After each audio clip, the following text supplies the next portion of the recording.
한국? 정말 한국? 남편이 평택 미군 기지로 전출 명령을 받았다는 말을 들었을 때 나도 모르게 두 손으로 얼굴을 감쌌어요. 당신 농담이지? 라고 묻고 싶었지만 그의 진지한 표정을 보고 아무 말도 하지 못했죠. 처음 한국에 대해 알아보기 위해 검색창에 평택, 한국 전쟁, 그리고 북한 같은 단어를 입력했을 때 결과는 예상보다 충격적이었어요. 미사일 실험 뉴스부터 전쟁 관련 다큐멘터리까지 화면이 온통 긴장감으로 가득했어요. 아직도 휴전 중이라고? 전쟁이 끝난 지 70년이 넘었는데 공식적으로 종전된 적이 없다는 사실을 알았을 때 마치 이곳이 우리가 알던 현대 세계에서 벗어난 곳처럼 느껴졌죠. 남편은 내 걱정을 대수롭지 않게 여겼어요. 괜찮아. 지금은 아주 안전하대. 한국은 발전된 나라야. 하지만 그의 태연한 말이 오히려 마음을 더 불편하게 했어요. 만약 정말 안전하다면 왜 군인들이 거기 배치되어 있어야 하지? 뉴욕의 복잡한 거리에서 살아온 나에게 전쟁은 영화 속에서나 등장하는 비현실적인 단어였어요. 그런데 이제 그 단어가 내 일상 속에 자리 잡을 줄이야. 평택 미군 기지는 도착한 순간부터 마치 작은 미국처럼 느껴졌어요. 익숙한 영어 간판, 패스트푸드점, 그리고 미국 스타일의 거주 환경까지. 한순간 내가 진짜 외국에 왔나 라는 생각이 들 정도였죠. 하지만 기지 밖으로 나가면 완전히 다른 세상이 펼쳐졌어요. 한글로 빼곡한 간판들, 길가에 줄지어선 포장마차, 그리고 내가 한 번도 본 적 없는 음식 냄새가 섞인 공기. 처음엔 그 낯선 풍경이 무서웠어요. 언어도 통하지 않고 간혹 우리를 쳐다보는 현지 사람들의 시선에 괜히 움츠러들었죠. 우릴 싫어하는 건 아니겠지? 라고 남편에게 물었더니 그는 웃으며 그냥 궁금한 거야. 다들 외국인을 많이 보진 못했거든. 이라고 대답했지만 제 불안은 쉽사리 사라지지 않았어요. 그런 불안함 속에서 만난 사람이 케이틀린이었어요. 그녀는 같은 시기에 전입 온 군인의 아내였고 나처럼 한국에서의 삶에 적응해야 했죠. 나도 한국에 대해 잘 몰라. 근데 생각보다 괜찮아 보이더라. 그녀의 낙천적인 태도는 나에게 큰 위안이 되었어요. 우리는 함께 기지 근처를 돌아다니며 한국에 적응하려고 노력했죠. 하지만 내 머릿속에서 휴전 중이라는 단어는 계속 떠나지 않았어요. 만약 북한이 남쪽을 공격하면 어떻게 하지? 주변에선 모두 괜찮다고 말했지만 나는 가끔 밤마다 이상한 꿈을 꾸곤 했어요. 비행기 소리가 들리는 꿈, 갑작스러운 사이렌 소리가 울리는 꿈 같은 것들요. 이런 불안감을 털어버리고 싶어서 케이틀린과 더 많은 시간을 보내기 시작했어요. 그녀는 어느 날 전주라는 곳을 가보고 싶어 라고 제안했어요. 한옥마을이라고 한국 전통을 제대로 느낄 수 있는 곳이라던데 여기서 기차로 몇 시간이면 갈 수 있대. 솔직히 말하면 처음엔 그다지 끌리지 않았어요. 전쟁 위험도 걱정되는데 생판 모르는 곳까지 가야 한다니요. 하지만 케이틀린의 설득과 호기심에 결국 마음을 바꿨죠. 그래, 한번 가보자. 어쩌면 한국이 어떤 나라인지 제대로 알게 될 기회일지도 모르니까. 우리는 함께 기차에 올라 창밖으로 스쳐 지나가는 풍경을 보며 한국의 모습을 조금씩 이해하기 시작했어요. 잘 정돈된 농촌 마을과 도시의 고층 건물이 어우러진 풍경이 이상하면서도 매력적으로 다가왔죠. 전주로 가는 여정은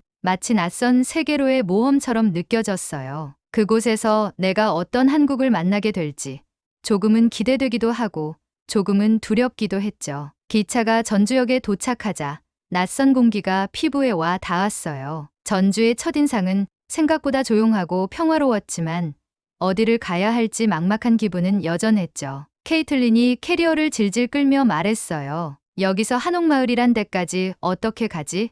그녀의 말투는 겉으론 태연해 보였지만 약간의 긴장이 배어 있었어요. 사실 저도 마찬가지였죠. 택시를 타면 되지 않을까?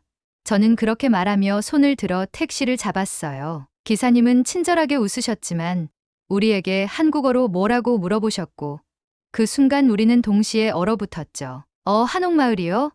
제가 말을 꺼내자 기사님은 알아들으셨다는 듯 고개를 끄덕이며 손짓으로 타라는 신호를 주셨어요. 택시가 전주 시내를 지나 한옥마을로 향하는 동안 창밖 풍경에 빠져 있던 케이틀린이 갑자기 말을 꺼냈어요. 한국어 못해서 큰일 나면 어쩌지? 택시 기사님이 우리한테 길을 물으면 저는 피식 웃으며 대답했어요.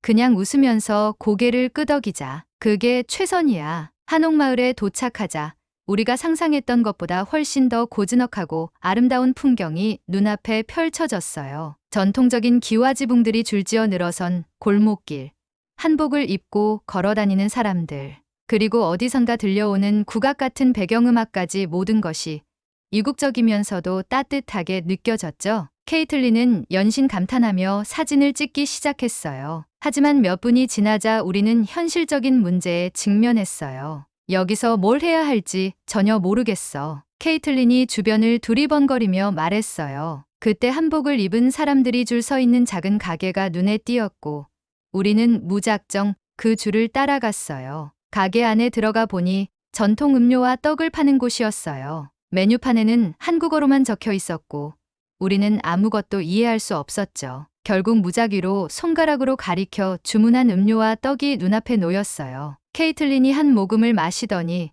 갑자기 얼굴을 찌푸리며 외쳤어요. 이거 뭐야? 저도 한 모금을 마셨다가 예상보다 강렬한 맛에 얼굴을 찡그렸어요. 이거 약초 같은데? 알싸한 맛과 독특한 향이 입안을 가득 채웠죠. 우리는 서로를 보며 웃음을 터뜨렸어요. 우리 이거 왜 시켰지? 하지만 떡은 다행히 맛있었어요. 쫀득쫀득한 떡을 먹으며 음료의 충격을 잊으려 했죠. 그렇게 웃으며 긴장을 풀고 골목길을 걷다 보니 어디선가 맛있는 냄새가 풍겨왔어요. 골목 끝에 허름한 백반집이 보였어요. 문 앞에는 작은 나무 간판에 백반이라고만 적혀 있었고 내부는 소박하면서도 오래된 느낌이 물씬 났어요. 케이틀린이 불안한 목소리로 속삭였어요. 여기서 또 뭘 잘못 먹으면 어쩌지?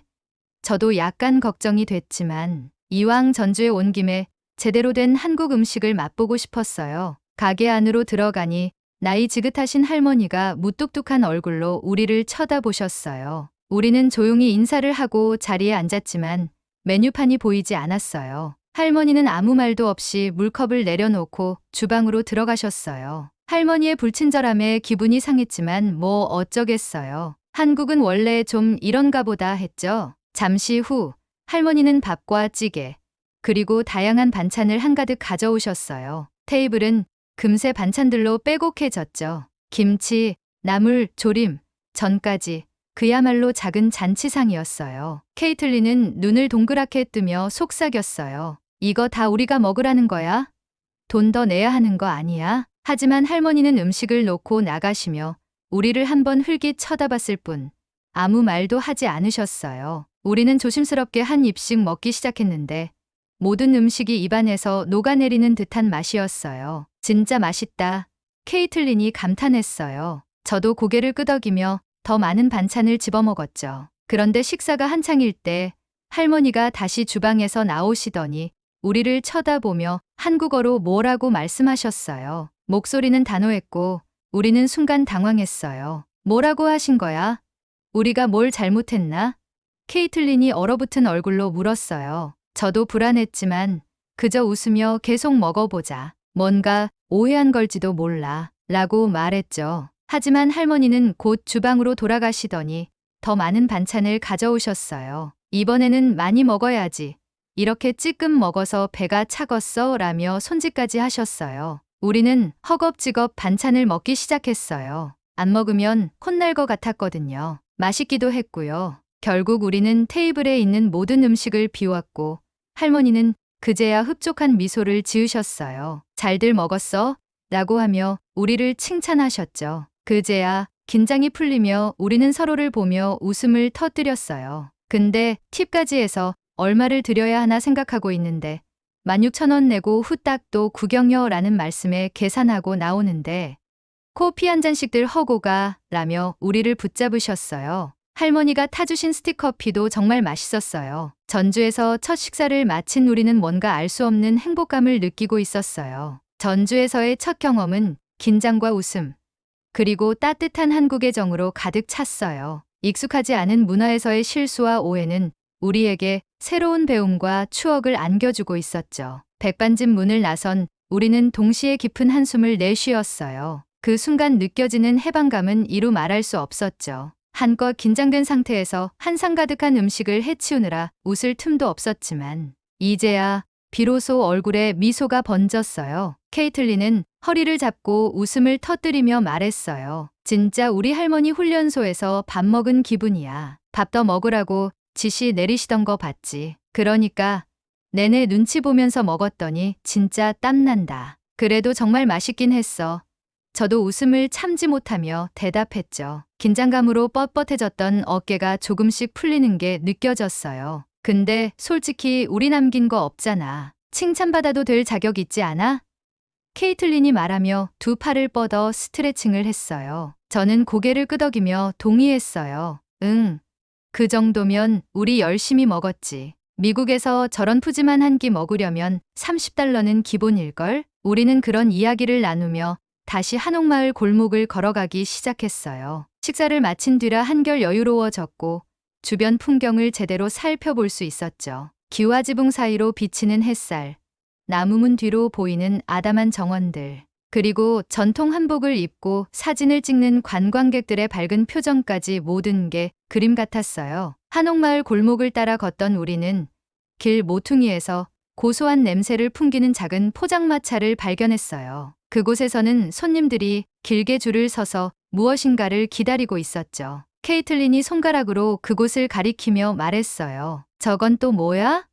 냄새 대박인데. 모르겠어. 우리도 가볼까? 저는 그녀를 따라 줄 끝에 섰어요. 줄이 천천히 앞으로 움직였고 가까이 가 보니 물고기 모양의 빵을 굽고 있는 모습을 볼 수 있었죠. 저 빵 안에 뭐가 들어있을까? 케이틀린이 궁금한 표정으로 물었어요. 모르지. 근데 냄새로 보아하니 달콤한 거 아닐까?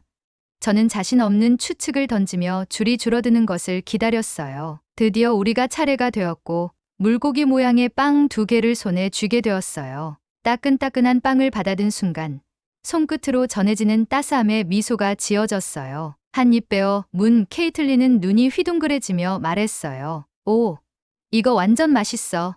안에 뭐지? 팥. 저도 한 입 먹어보니 달달하고 부드러운 팥 앙금이 입안 가득 퍼졌어요. 그 달콤한 맛에 우리는 순간 백반집의 긴장된 기억을 잊을 정도로 행복해졌죠. 이건 완전 성공이다.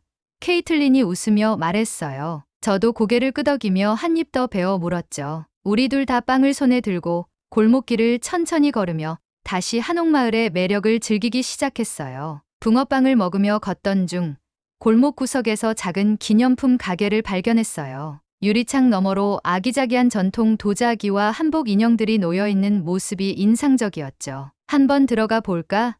케이틀린이 제안하자 저는 고개를 끄덕이며 가게 안으로 들어갔어요. 가게 안에는 귀여운 소품들이 가득했고 우리는 이것저것 구경하며 서로 웃음을 터뜨렸어요. 특히 케이틀린은 작은 도자기로 만들어진 미니어처 항아리를 발견하고는 크게 웃으며 말했어요. 이거 뭐야? 나한테 딱 맞는 커피잔 아냐? 항아리로 커피 마실 생각을 하다니 진짜 너 대단하다. 제가 장난스럽게 대꾸하자 그녀는 항아리를 손에 든 채 웃음을 멈추지 못했죠. 우리는 한참을 구경하다가 전통 한복 모양의 작은 인형을 골랐어요. 케이틀린은 그것을 가리키며 말했어요. 이거 집에 가져가면 우리 엄마가 좋아할 것 같아. 한국에 와서 산 첫 번째 기념품이야. 좋은 선택이야. 나도 하나 사야겠다. 이걸 보면서 오늘 있었던 일들을 기억할 수 있겠지. 저도 작은 인형 하나를 집어들며 대답했어요. 가게에서 나와 한옥마을 골목을 계속 걸었어요. 붕어빵의 단맛, 기념품 가게의 아기자기한 물건들, 그리고 백반집에서의 긴장감 넘치는 한 끼까지 모든 것이 낯설지만 흥미로운 경험이었죠. 케이틀린이 갑자기 멈춰 서더니 저를 바라보며 말했어요. 이제 알겠어. 한국 사람들은 그냥 음식을 통해 마음을 전하려는 거야. 백반집 할머니도 우리가 잘 먹고 가는 게 좋았던 거겠지? 그런 것 같아. 할머니는 처음엔 무뚝뚝하셨지만 나중에는 우리를 꽤 신경 써주신 것 같아. 저도 고개를 끄덕이며 대답했어요. 우리는 그렇게 한국이라는 나라를 조금 더 이해한 기분으로 한옥마을을 떠나기 위해 발걸음을 옮겼어요. 전주의 하루는 긴장과 웃음, 그리고 따뜻한 배려로 가득했던 하루로 기억될 것 같았죠. 기차가 평택으로 돌아가는 역에 도착했을 때 우리는 몸도 마음도 한껏 지친 상태였어요. 하지만 그 피로감 속에서도 묘한 만족감이 느껴졌죠. 전주에서 보낸 하루는 평생 잊을 수 없는 경험으로 남을 것 같았어요. 케이틀린이 캐리어를 내려놓으며 말했어요. 우리가 오늘 뭘 한 거지? 처음엔 기차에서 내리면서 이 나라에서 정말 잘 적응할 수 있을까 걱정했었는데 어느새 이상한 음료 마시고 백반집에서 눈치 보며 밥 먹고 또 길거리 음식을 먹으며 막 돌아다니고 있었잖아. 저도 피식 웃으며 대답했어요. 진짜 처음엔 긴장만 잔뜩 했는데 결국은 다 웃긴 추억이 됐어. 특히 백반집 할머니. 솔직히 처음엔 무서웠는데 나중엔 우리를 엄청 챙겨주셨잖아. 케이틀린은 눈을 크게 뜨며 고개를 끄덕였어요. 맞아. 처음엔 우리 잘못해서 혼나는 거 아니야? 싶었는데 그게 아니라 그냥 우리가 많이 먹고 가길 바랐던 거잖아. 근데 진짜 처음엔 완전 불친절해 보였어. 그건 우리가 한국 문화를 몰라서 그랬던 것 같아. 사람들이 음식을 어떻게 대하는지, 손님을 어떻게 대하는지를 조금 더 이해해야 할 것 같아. 제가 덧붙이자 케이틀린도 깊이 공감하는 표정을 지었어요. 우리는 기차를 기다리며 한옥마을에서 찍은 사진을 다시 들여다봤어요. 전통적인 한옥과 한복을 입고 활짝 웃는 사람들, 포장마차에서 사 먹었던 붕어빵, 그리고 기념품 가게에서 골랐던 작은 한복 인형까지 하루 동안 겪었던 일들이 사진 한 장 한 장에 고스란히 담겨 있었죠. 케이틀린이 갑자기 심각한 얼굴로 말했어요. 근데 다음에 또 한국 음식을 먹게 된다면 난 딱 한 가지만 물어볼 거야. 뭔데? 제가 궁금한 표정으로 물었어요. 리필되는 거냐고, 아니면 다 먹어야 하는 거냐고. 아니, 이번엔 정말 너무 긴장했잖아. 그 말에 우리는 다시 배를 잡고 웃음을 터뜨렸어요. 백반집에서의 경험은 우리가 한국 음식을 대하는 방식을 완전히 바꿔놓았어요. 그전까지는 단순히 맛있는지 아닌지가 중요했지만 이제는 음식을 통해 전해지는 마음과 배려를 이해하게 된 거죠. 그러고 보면 할머니가 처음에 왜 그렇게 무표정이셨는지 이해가 가. 우리한테 뭘 어떻게 대해야 할지 고민하셨던 것 아닐까? 제가 말했어요. 케이틀린이 고개를 끄덕이며 대답했어요. 맞아. 처음엔 불친절하다고 생각했는데 나중에는 우리를 진짜로 챙겨주시고 싶어 하셨던 거였어. 그런 점에서 한국 사람들은 정말 다르다. 그게 좋더라. 기차 안에서 창밖을 바라보며 하루를 회상하던 우리는 어느새 전주의 따뜻했던 풍경들을 떠올리기 시작했어요. 기와지붕이 줄지어 늘어선 한옥마을, 골목길을 채운 포장마차의 향긋한 냄새, 그리고 기념품 가게에서 만난 아기자기한 소품들까지 모든 것이 단순히 보기 좋은 풍경만이 아니라 그 안에 담긴 사람들의 정성과 마음을 느끼게 해줬죠. 나 있잖아. 케이틀린이 조용히 말을 꺼냈어요. 전주는 그냥 예쁜 도시일 줄 알았는데 그 이상이었어. 사람들도 그렇고 풍경도 그렇고 그냥 다 따뜻했어. 근데 이게 전주라서 그런 걸까? 아니면 한국 전체가 그런 걸까? 저도 고민스러운 표정으로 대답했어요. 글쎄, 전라도가 정이 많기로 유명하다고는 하더라. 근데 나는 그냥 한국 사람들이 전반적으로 배려심이 많다는 생각이 들어. 맞아. 오늘 하루 동안 그렇게 느낄 만한 일이 많았잖아. 택시기사님도 우리를 친절하게 안내해 주셨고, 포장마차 아주머니도 웃으면서 우리한테 빵을 건네주셨고, 다들 우리를 환영해 주는 것 같았어. 우리는 그렇게 한국이라는 나라에 대해 조금 더 깊이 이해하게 된 것 같았어요. 단순히 새로운 음식을 먹고 새로운 장소를 보는 게 아니라 그 안에 담긴 사람들의 진심과 배려를 느낄 수 있었던 하루였죠. 평택에 도착했을 때 익숙한 풍경이 눈앞에 펼쳐졌어요. 한옥마을의 고즈넉한 풍경과는 전혀 다른 바쁘고 현대적인 도시의 모습이었죠. 하지만 우리는 이제 이 두 가지 풍경을 모두 받아들이고 즐길 준비가 되어 있었어요. 케이틀린이 짐을 들고 웃으며 말했어요. 다음엔 어디로 갈까? 난 부산도 가보고 싶어. 그리고 또 하나, 제발 이번엔 덜 긴장되게 부탁할게. 저도 웃으며 대답했어요. 좋아. 근데 난 너 같은 여행 파트너라면 어디든 갈 수 있을 것 같아. 오늘도 너 덕분에 별로 걱정하지 않고 즐길 수 있었거든. 우리는 그렇게 서로에게 고마운 마음을 전하며 헤어졌어요. 그리고 집에 돌아와 전주에서의 하루를 다시 곱씹으며 문득 깨달았어요. 그날 밤 저는 전주에서 찍은 사진을 다시 보며 생각했어요. 처음 한국에 오게 됐을 때는 모든 게 두렵고 낯설게만 느껴졌어요. 하지만 전주에서의 하루는 저를 완전히 바꿔놓았죠. 그곳의 풍경, 음식, 그리고 사람들의 작은 배려는 단순히 여행의 즐거움을 넘어 한국이라는 나라에 대한 깊은 애정을 심어주었어요. 다음엔 더 많은 걸 경험해보자. 그렇게 속으로 다짐하며 사진 속 미소 짓고 있는 케이틀린과 제 모습을 보며 조용히 미소를 지었어요. 낯선 곳에서도 이렇게 따뜻한 마음을 느낄 수 있다면 한국에서의 삶은 생각보다 더 멋진 모험이 될 것 같았거든요. 오늘의 이야기는 여기까지입니다. 낯선 한국에서 남편을 따라온 외국인 아내와 그녀의 친구가 전주에서 보낸 하루. 우리에게는 익숙한 백반집의 따뜻한 정과 한옥마을의 풍경이 그녀들에겐 작은 문화적 충격이자 특별한 경험이 되었던 것 같아요. 한국의 정은 때로는 무뚝뚝하게 보일 수도 있지만 그 안에는 상대를 챙기고 싶어하는 따뜻한 마음이 담겨 있죠. 이들이 한국에서 점점 더 많은 추억을 만들어가길 바라며 다음 이야기에서도 한국의 또 다른 매력을 전해드릴게요. 오늘 이야기가 흥미로우셨다면 구독과 좋아요 부탁드리고 댓글로 여러분의 의견도 나눠주세요. 감사합니다.